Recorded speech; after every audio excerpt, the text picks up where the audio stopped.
আমরা বিশ্বাস করি তারুণ্য মানেই শক্তি, তারুণ্য মানেই পরিবর্তনের পথ প্রদর্শক, তারুণ্য মানেই পরিবর্তনের অঙ্গীকার এবং তারুণ্য মানেই পরিবর্তন করে দেখায়, যা আমরা বিগত 5 আগস্টে দেখেছি।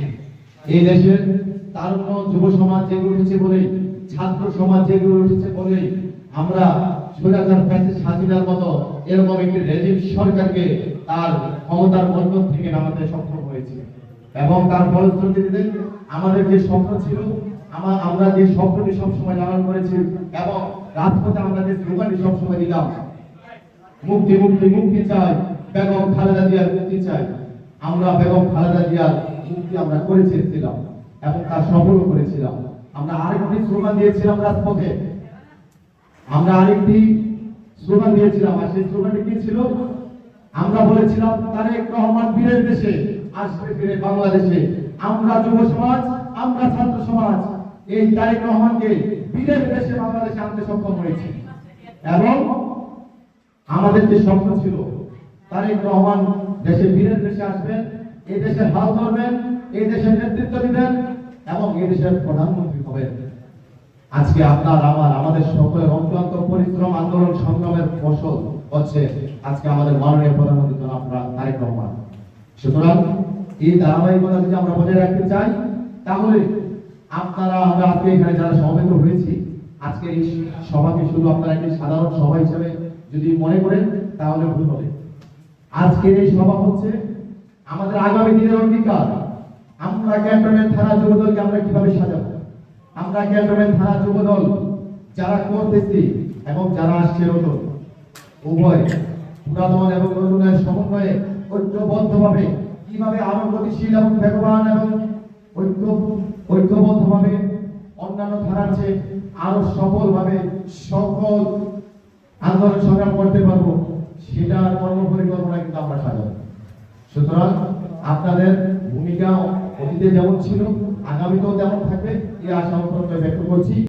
আরেকটি যেটা বিষয়, সেটা হচ্ছে আমরা তারুণ্যরাই পারি এই সমাজকে পারেনি। আমরা তারুণ্যরা যদি আমরা যুব সমাজে ধ্বংস হয়ে যাই, তাহলে সমাজ ধ্বংস হয়ে যাবে। সুতরাং আমাদের নেতা মাননীয় প্রধানমন্ত্রী ক্ষমতা গ্রহণ করার পরপরই যে বিষয়গুলোর উপরে নজর দিয়েছেন, উনি বলেছেন মাদকের বিষয়ে 0 টলারেন্স, উনি বলেছেন সন্ত্রাসের বিরুদ্ধে 0 টলারেন্স, উনি বলেছেন অনলাইন গেমিং, জুয়া, এগুলোর বিরুদ্ধে 0 টলারেন্স। সুতরাং এই যে 3টা জিনিস বললাম, জুয়া, মাদক এবং সন্ত্রাস, এই বিষয়গুলোর সাথে আপনারা কোনোভাবে জড়িত হতে পারবেন না। আর যদি জড়িত হয়েও যান, মনের অজান্তে যদি জড়িত হয়েও যান, এখনো সময় আছে, ভালো রাস্তায় ফিরে আসুন, ওগুলো ছেড়ে দেন।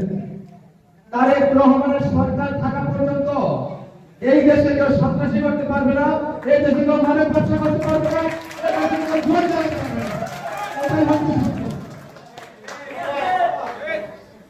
সুতরাং এগুলো কারা করে? যুব সমাজ।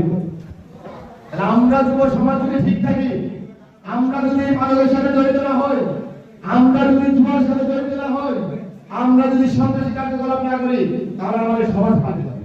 এই সমাজ যদি পাল্টে যায়, আমাদের দেশ পরিবর্তন হয়ে যাবে। এই দেশ পরিবর্তন হয়ে গেলে জনাব তারেক রহমানের নেতৃত্বে আগামী 5 বছর বা 30 বছর ক্ষমতা থাকতে পারে। তারেক রহমান যদি ক্ষমতায় থাকে, তাহলে এটা সুবিধা কে পাবে? আপনারাই পাবেন, আমরাই পাবো। আর এই দেশের জনগণ, আমরাই কিন্তু দেশের জনগণ, আমরা জনগণের বাইরে না। কারণ বিএনপি এমন একটা দল, এশিয়ার সেরা দল। এখনো জরিপ করলে এদেশের 1/3 মানুষের মধ্যে মনে করে যে 3 ভাগের ভিতরে 2.5 ভাগ মানুষ বিএনপি করে। তাহলে জনগণ কারা? বিএনপির জনগণ, আর জনগণই বিএনপি। আপনি সফল এবং সাফল্যমণ্ডিত হয়েছে বলে আমরা আশা করছি। আমি এই পর্যায়ে আপনাদের সুস্বাস্থ্য এবং দীর্ঘায়ু এবং শুভ কামনা জানিয়ে আপনাদের কাছ থেকে বিদায় নিচ্ছি এবং আজকের এই সভাটিকে সমাপ্ত ঘোষণা করবেন আজকের সভাপতি জনাব মোহাম্মদ শফিউল্লাহ।